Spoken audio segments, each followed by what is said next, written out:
ನಾನು ಫೇಸ್ಬುಕ್ ನೋಡುವಾಗ ಒಂದು ವಿಡಿಯೋ ನೋಡಿದೆ. ನಿಮಗೂ ತೋರಿಸುತ್ತೇನೆ ನೋಡಿ.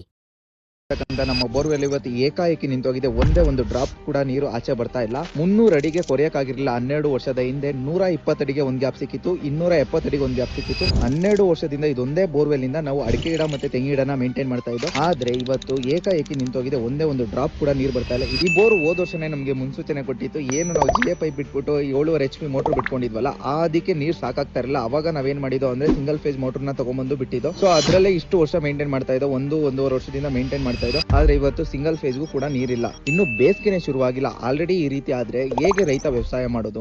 ಕಮೆಂಟ್ ನೋಡೋಣ ಬನ್ನಿ. ಬರೀ ನೀರು ತೆಗಿತಾ ಇರಿ, ₹1 ಖರ್ಚು ಮಾಡಬೇಡಿ ರೀಚಾರ್ಜ್ ಮಾಡೋದಕ್ಕೆ.